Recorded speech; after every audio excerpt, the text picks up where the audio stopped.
Iki wae sing aku arep nang kowe.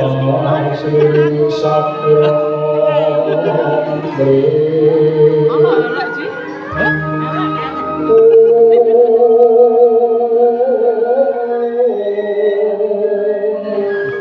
Mlakune nyamping apa ya?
Apa to Mbak Yu? Lah kok malah aku sing luput. Aku wae ngicipi sego liwet. Wingi kae wae rasane kaya diseletak jaran kok. Apa wae Gusti Ayu? Tapi ya kalau aku masak ku gitu piye? Ngene lho. Lah yo kabeh iki mau manut hiburan ya to, Mbak. Hiburan piye? Karepmu pancen rambut tak sudo mumune. Piye to luput masak wis adat sabune semono ku yo aja disudo. Yo kleru ngono kuwi ra oleh. Sebab zaman saiki ning Bandar Cinawi iki lagi ketendang pengiritan ki mau lho, Mbak Yu. Tobat. Lah kok sak kabehane dilerekke nggon efisiensi.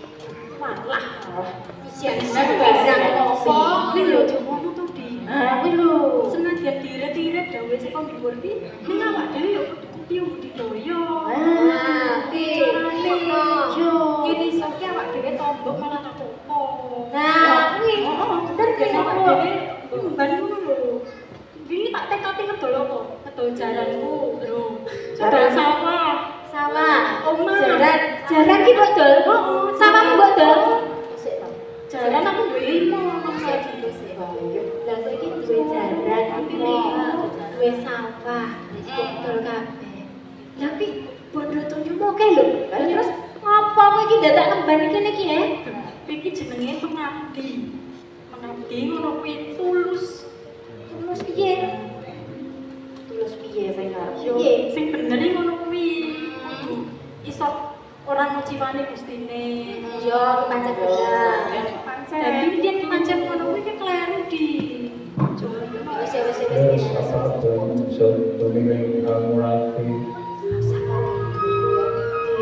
Puspita metumindak kang warni Durung ngerti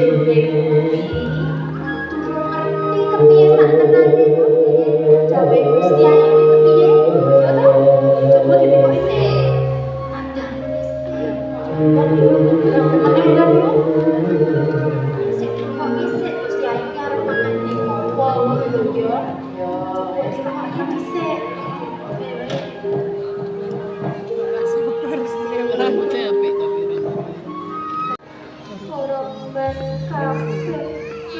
Lah, kaya tapi lho, seneng nek krungu suara susun iki wis gak bisa. Nggih, tendang mawesaken dawuh Gusti Ayu. Kula menika emban cepaka pengagenipun para emban wonten ing Taman Bandar Cinawi menika lho Gusti Ayu. Monggo mari dawuh kula sampun siyaga sarega nampi dawuh paduka Gusti Ayu. Dawuh Gusti Ayu sepiro kalumputan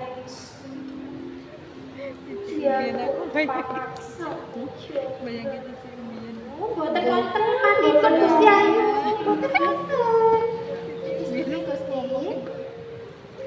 saya piremos ora ana kang kunci tumrap sira kabeh kang padha makan wis terep kaya apa kang dak karepake mung bae-bae apa sira kabeh ora mangerteni apa kang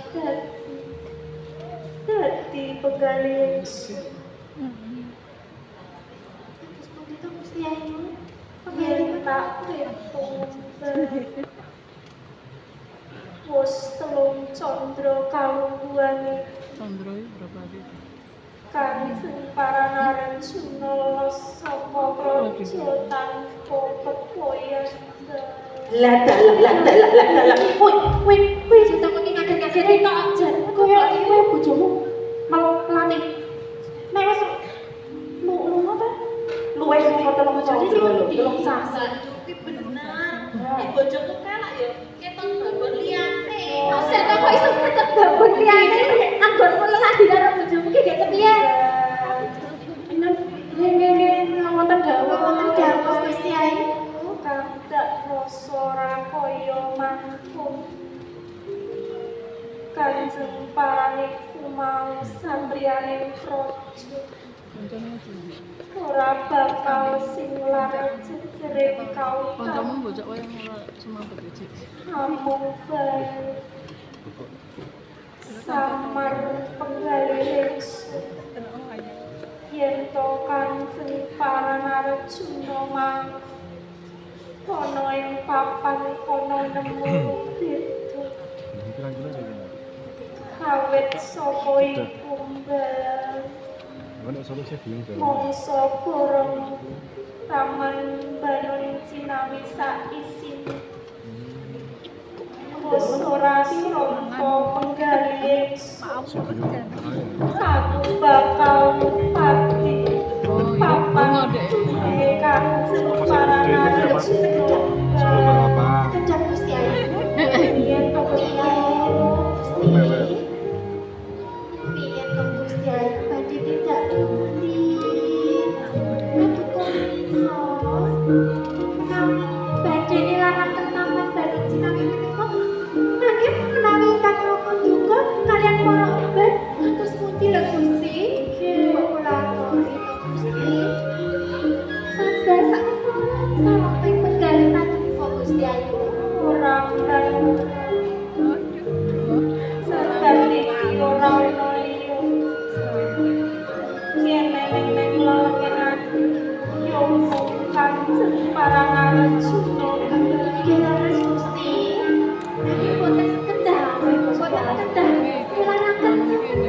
tawono winsana ora bakal bali ono ing praja lamun durung ketemu kanjeng Paranarjuna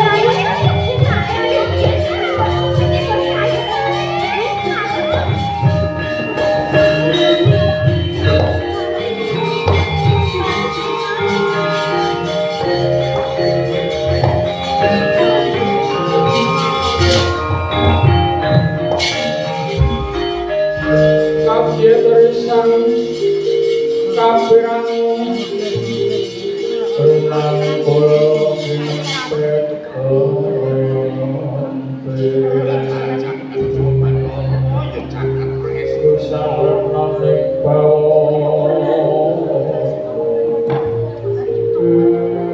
Orang Bandung bae.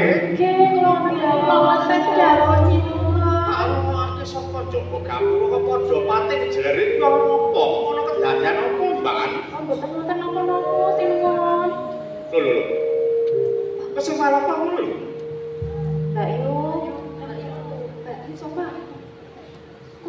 Bendaramu ono ngendi? Bendaramu putri ki ono ngendi?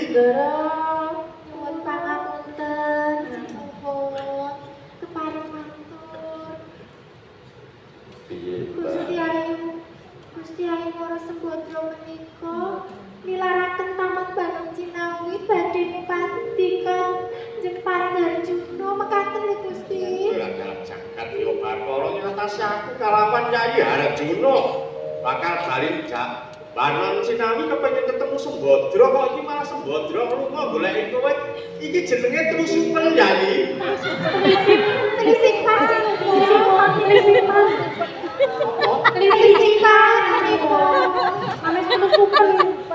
Oh, Trisipan.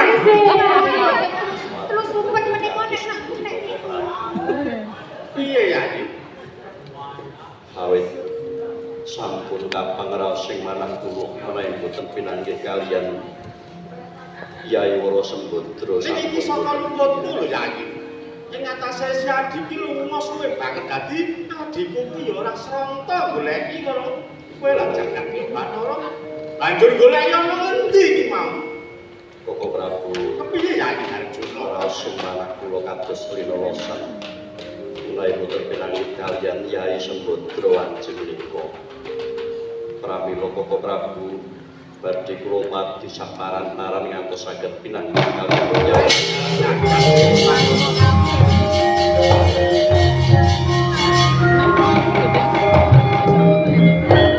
Kowe kok ora menggak kalawan bendaram Sembodra ku kepiye? Mbak kuwi Boten kira-kira anggen kula megak Ndara Gusti Ayu lek sinuwun nanging dados pundi sampun dados krentegipun. Ya. Boten saged damel dipun tenggak ngoten lho sinuwun. Loh Yayi Harjuna Sembadra kisah kadangipun kakang lan sira kadangku. Ora mentara rasane atinipun kakang kaya ninggal jejabak ing sak pinggiring grumbak. Bakal tak awat-awati saka kadoan yo Yayi.